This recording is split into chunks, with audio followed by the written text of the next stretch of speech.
Hey, hi guys, welcome back to my YouTube channel. I'm just a little bit too excited about this, so please forgive me if I get a little bit. We're talking about foreplay today, in particular what foreplay means specifically, and then we'll dive into a little bit about like the types of foreplay. So foreplay, what is foreplay? What for thou art is foreplay? Where for thou art do I find foreplay? Wherefore art thou do I perform the foreplay? The reason why we're talking about this today is because purely of the fact that people don't actually know what foreplay is, or how to initiate foreplay, or how to actually deliver foreplay. Most people, majority of the population, I guarantee you this, majority of the population think that foreplay is basically something that happens before you have, when I say sex, I mean penetrate.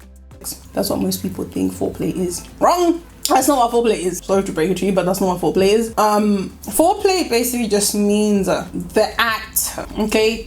The techers, the finesse of turning a person on. Basically, that's what foreplay is. So foreplay can pretty much range from kissing, touching, complimenting someone in a very provocative way. Public degradation, that is a form of foreplay, believe it or not. Or even just purely boxes off of the person. Like taking your kit off, right? Offing panty, right? The person, you know, they're on call on the other side, but they decide to video call you like the idiots that they are, and you decide to off your kit and go take a shower. That's a form of foreplay. So the reason why I'm choosing to like specify and talking about this is because of the fact that most people just think that foreplay needs to happen, or it has to happen specifically on the day, just 10 minutes before I get out and stick inside, or just before I decide that I'm gonna ram it inside now, or just before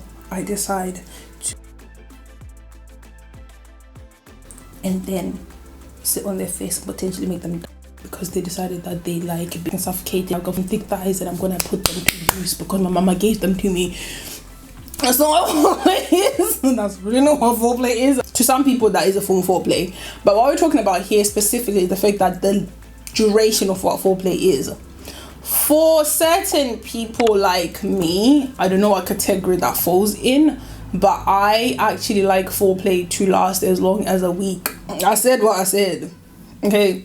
I like foreplay to last as long as a week. Yes, I'm not saying I'm not spontaneous. I am spontaneous. It differs from person to person, but it doesn't always have to be limited to a certain time period. It doesn't. Yes, for some people it could be 5 minutes before you have penetrative. Cool, fine. If that works for you, great. No problem. For some people it could be 2 hours before. Some people it could be 5 hours before. Some people it could be 2 days before. Some people like me it could be a week. Some people it could be longer than that. It just depends from person to person.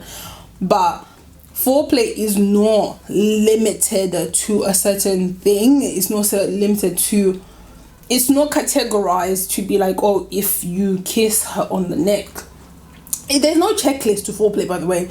There's no, you have to kiss her on the neck. You have to nibble a little bit on the inner part of her thighs. You have to play with the back of her thighs. We're going to talk about erogenous zones in the next episode. You have to play with the inner part of the palm of her hand. You have to play with the inner part of her elbow. You have to play with the back of the elbow. You have to suck her in this particular way. You have to do... Yo, do you know how stressful sex would be if you actually had to have like checklists? Or like, okay, you need to do 1, 2, 3, 4, 5, 6, 7, 8, 9, 10, 11, 12, 13, 14, 15, 16 before you actually get to the point of you having sex with a person. Like, do you know how stressful that is? Like, boring. Like, it's subjective. Foreplay, the point of this video is that foreplay is subjective. You just need to know the person you're with, or the person you're going to have, how they prefer it. Obviously this differs when it comes to having situationships. By situationships I mean buddy, like friends with benefits type of situationship. Another thing, foreplay should never always be initiated by the top. By the top I mean the person that's going to be more dominant. It's not always to be initiated by the top. The bottom can also initiate foreplay. Let's not get that wrong. Like, the bottom has more power when it comes to foreplay. Well, this is my opinion, by the way. But I feel like the bottom has more power when it comes to initiating foreplay as opposed to the top. But that's pretty much all I had to share in this video. If you have any anything that you feel like some people might need to know. But you feel, if you're not comfortable enough, obviously leave a comment in the section down below. But down below, I'm in the comment section. Feel free to share your opinions with me on my Instagram. You're welcome to slide in my DMs and share your opinions about this video, or on Snapchat. It's all linked down below.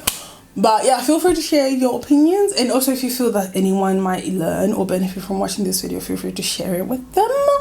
And you already know, you've made me do it, and I'll see you in the next video. Bye.